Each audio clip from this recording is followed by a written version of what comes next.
wanted to take a minute to talk about the additional cost functionality within VicinityBrew to allocate costs, brewing costs, fermentation costs, packaging costs for a brewery.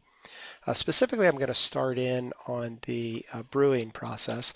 I'm going to bring up my IPA brewing formula and we'll talk a little bit about the allocation of costs. In VicinityBrew, you can have as many additional costs as you would like to add for a process.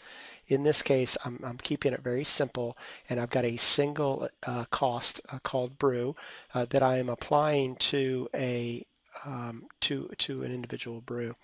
And in this case, my brew ID is brew, and it represents the brew house, and this would be the cost per brew that I'm interested in applying to a brew log.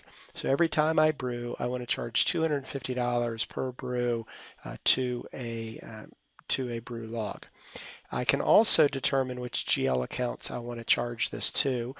This is basically a contra expense or a reduction of an expense account. So I've got labor overhead, utilities all going in as debits into my P&L.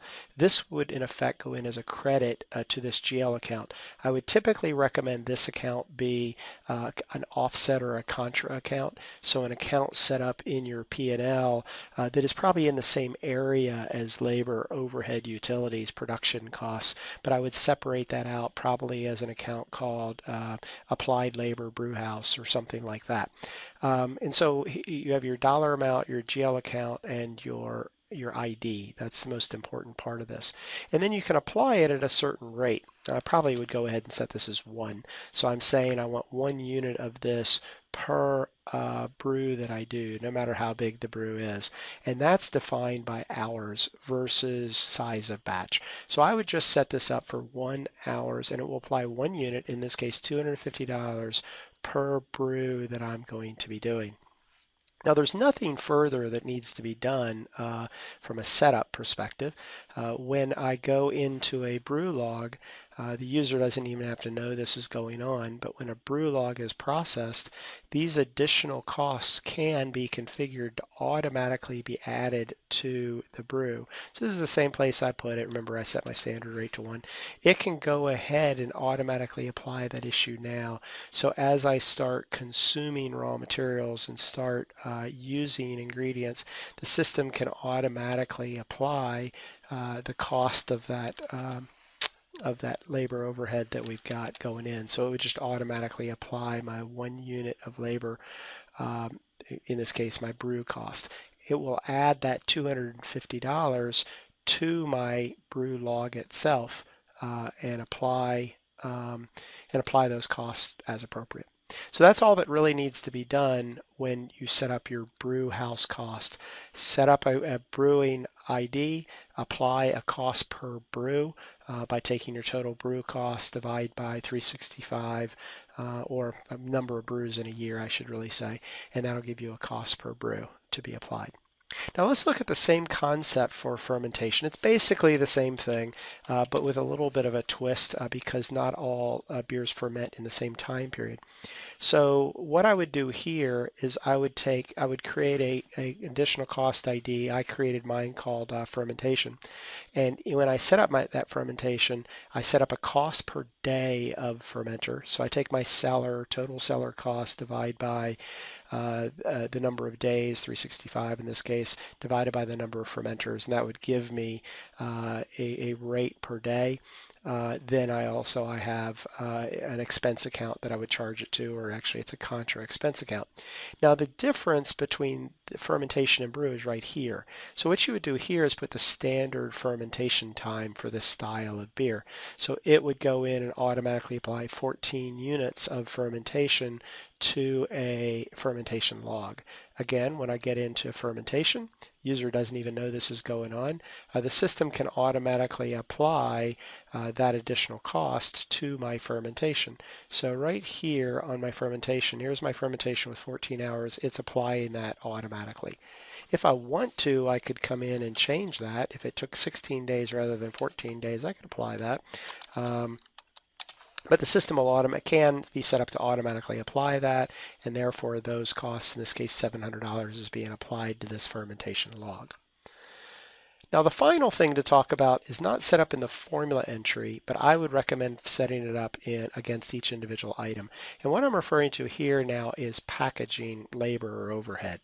The idea behind this is that different packaging items, cans versus bottles versus kegs, have got different application rates, or it takes different periods of time to actually package. So in this case, what I would do, this is again setting up of the end item, and it's in the subcomponent section where you define how an item is made, just below the bill of material where you set up what the packaging is. Right here, I would have a packaging cost ID. Honestly, I'd probably get a little more specific than this. I might say something like canning, bottling, kegging, but right now I've just got packaging. And what I'm doing now is defining the cost per unit that I'm wanting to apply. I'll talk about that in a second. So here's my cost per unit that I want to apply, and here's the GL account like we were looking at earlier. So now what I'm doing is applying the number of units per case. So there are a couple of ways you could look at this. You could add the cost per case right here, and this is my cost per case. In other words, it doesn't matter what I'm filling. If I'm putting a case of cans on hand, here's my cost per case that I'm putting in, and therefore my unit here would be 1. Or I can look at this as a time period. How long does it take for me to actually create one case? So now I can think in terms of actually hours. So now I'm saying this is $8.50 an hour that I'm applying to my can line. Either way you want to go, you get to the same results. The magic here is on runtime. Set this up as runtime. And what this means is the system will apply this unit per case that I'm making, versus setup would be fixed in nature. It's just no matter how many cans I'm going to run, it would be the same mate. So you want this to be runtime, which is exactly opposite of what we did in the brewing and the fermentation. Now what that looks like then in batch entry, it's the same thing. If I come in and pick up a packaging log, I've got multiple end items listed out here. I probably have got my cans, I do. And in my cans, I've got my bill of material. But also what you should be looking at is down in my additional costs. We've been mostly looking against the formula in the brew and the fermentation. We're looking right here. Here is the cost of the canning. There's my standard rate. As the system starts calculating the actual number of cans that I'm putting on hand, it will go and look at the application rate of this item and actually apply the cost that we were just talking about. So in this case, I'm going to put on hand, say 400 units. It will go and calculate the amount of time that it should take for that and go do an issue now for that number. Of course, you can come in and change that value. This might be hours or whatever, machine hours. This is the quantity that will actually get applied, and it's actually being applied right here is where that's going. So the point here is that I can add labor, additional cost, at a variable basis depending on how I'm packaging. You would probably have a different standard, either hours or cost per unit for canning, bottling, and kegging. And I would probably actually have different cost IDs out of a bottling ID versus a canning ID is probably how I would do that in real implementation. So that's the costing piece of costing setup. I got to the additional cost each time by double clicking on one of these additional cost IDs. Just know that you can also get to that same screen through setup, application, and additional costs.